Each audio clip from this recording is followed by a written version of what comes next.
প্রিয় শিক্ষার্থী, ঈদ পরবর্তী অনলাইন ক্লাসে তোমাদের স্বাগতম। তো আশা করি সবাই সুস্থ আছো।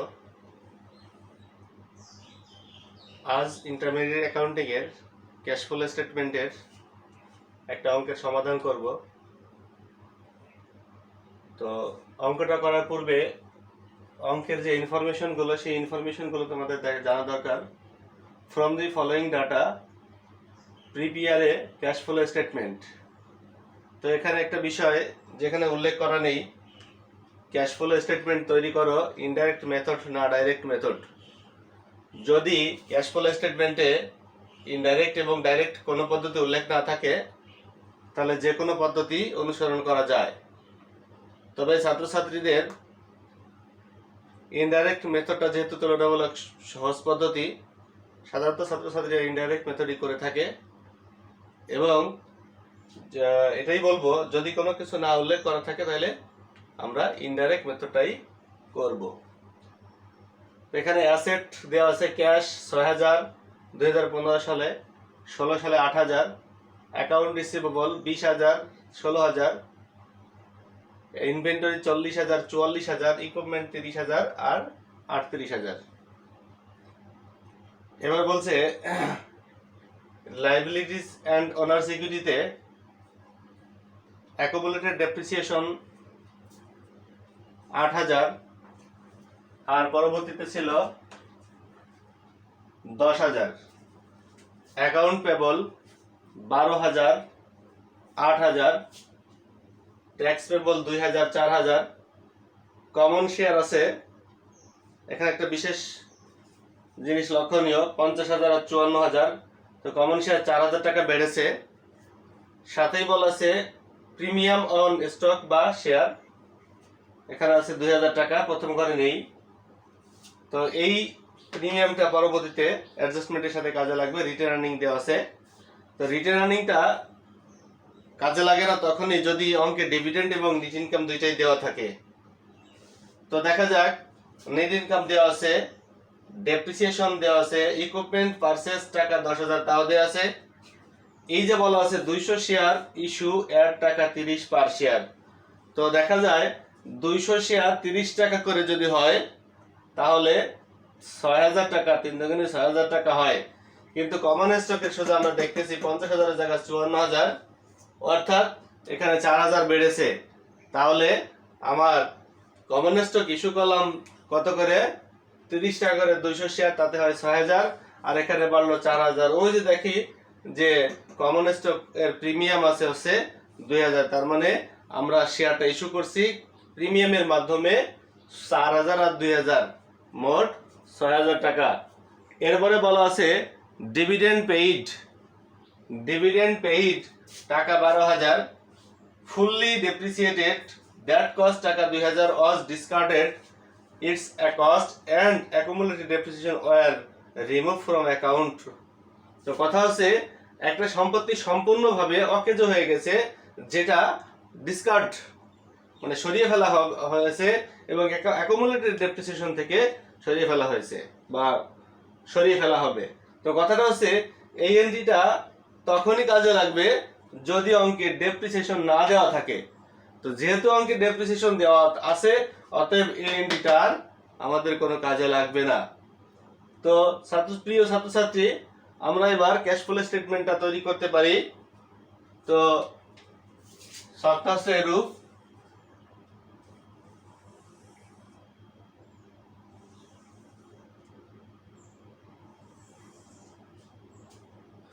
দুইটা টাকার ঘর,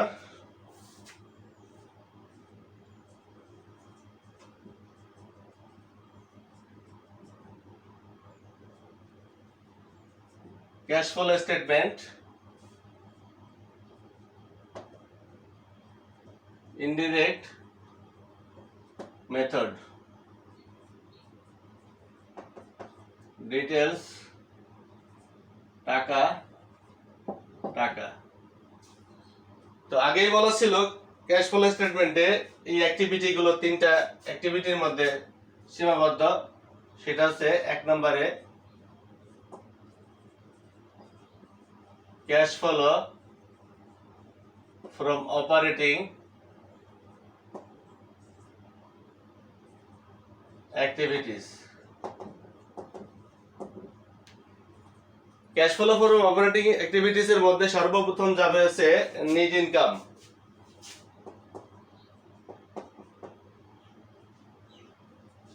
নেট ইনকাম যেটা দেওয়া আছে বইতে 16,000 টাকা। এরপর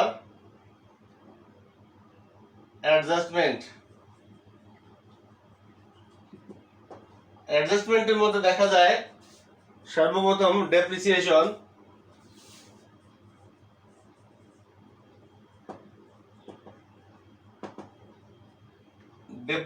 আছে হচ্ছে 4,000 টাকা। এবার খুঁজবো কারেন্ট অ্যাসেট এবং কারেন্ট লাইবিলিটির যে ইনক্রিজ ডিক্রিজ গুলো। কারেন্ট অ্যাসেটের মধ্যে cash, account receivable, inventory. Cash যাবে না, কারণ ক্যাশটাই প্রমাণ করে দেখাবো। এবার আছে অ্যাকাউন্ট রিসিভেবল আর ইনভেন্টরি। তো অ্যাকাউন্ট রিসিভেবল 20,000 এর জায়গায় 16,000, মানে ডিক্রিজ হয়েছে।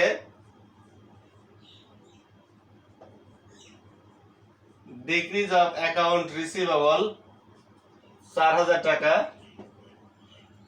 তো কারেন্ট অ্যাসেট যদি ডিক্রিজ হয়, ক্যাশ ইনক্রিজ হয় বা ইনফ্লো হয়। ইনভেন্টরি ইনক্রিজ হয়েছে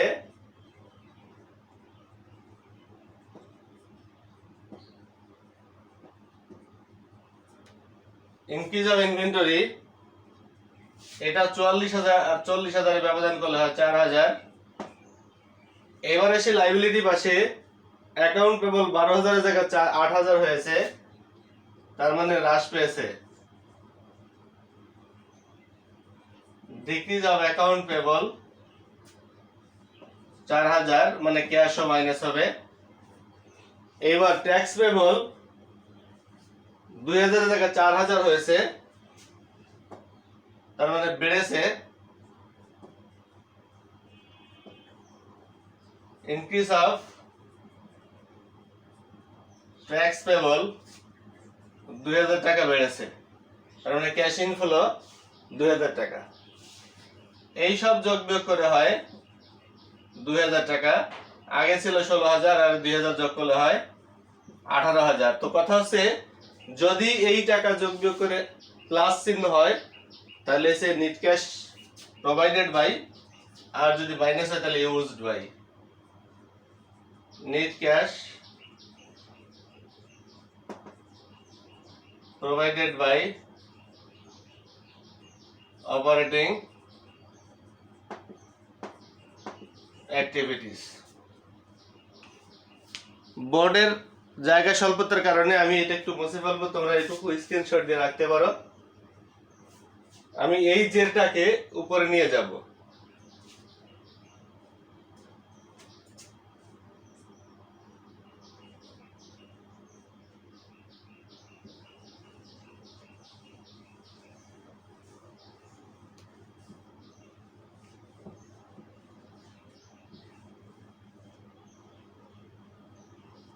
এটা ছিল net cash used by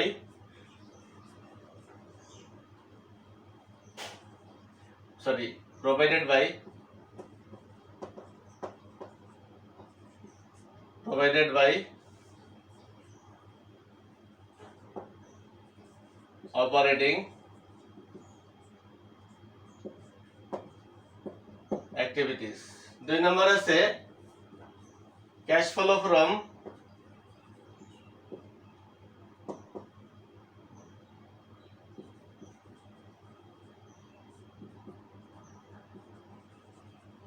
investing activities. Cash flow from investing activities, এখানে যেটা আছে সেটা হচ্ছে স্থায়ী সম্পত্তি ক্রয় বিক্রয়। তো 3 নম্বরে দিতেছে ইকুইপমেন্ট পারচেজ টাকা 10,000। তো আমরা ওই একটা এন্ট্রি দেখতে পাচ্ছি,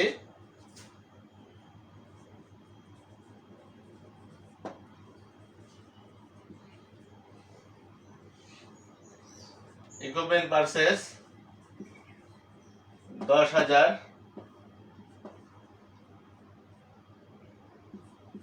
যেহেতু নেগেটিভ, এটার নাম নেট ক্যাশ used by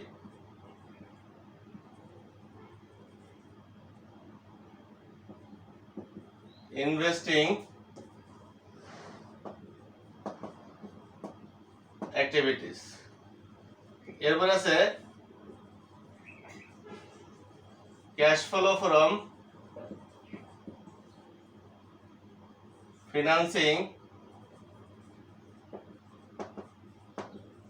এই ক্যাশ ফ্লো ফিনান্সিং এর মধ্যে যা আছে শেয়ার বন্ড এবং ডিভিডেন্ড তো আমরা বন্ড নামে কোনো কিছু নেই শেয়ার বা কমন স্টক পেয়েছি ওই যে 4000 বাড়ছে আর আছে 2000 যেহেতু সমন্বয় বলা আছে 200 শেয়ার ইস্যু এট 30 টাকা তার মানে আমরা ওইখান থেকে দিতে পারি তো লিখতে পারি issue of share including premium এটা আছে 6000 টাকা এরপরে সম্মানের নাম্বার 5 এ আছে ডিভিডেন্ড পেইড টাকা 12000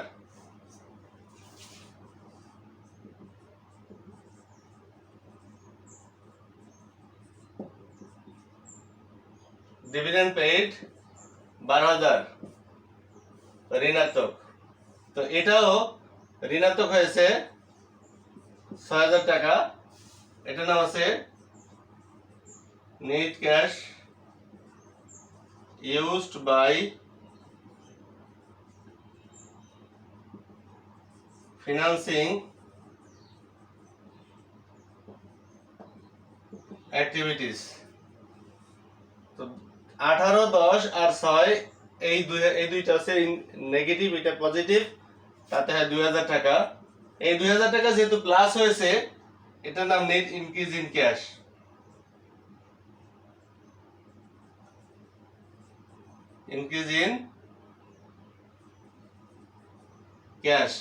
এই নেট ইনক্রিজ ইন ক্যাশের সাথে ওপেনিং ক্যাশ যোগ করব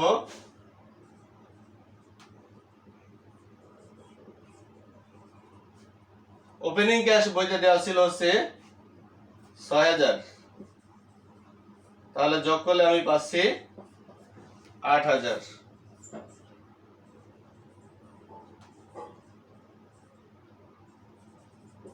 এই তাহলে আমরা একটা পরিপূর্ণ ক্যাশ ফ্লো স্টেটমেন্ট তৈরি করতে পারলাম অপারেটিং অ্যাক্টিভিটিজ ইনভেস্টিং অ্যাক্টিভিটিজ এবং ফিনান্সিং অ্যাক্টিভিটিজের মাধ্যমে তো প্রিয় ছাত্রছাত্রী পরবর্তী ক্লাসে আমরা আবার অঙ্ক করাবো সে পর্যন্ত সবাই সুস্থ থাকো তোমাদের সবার সুস্থতা কামনা করে আজ এখানেই শেষ করছি।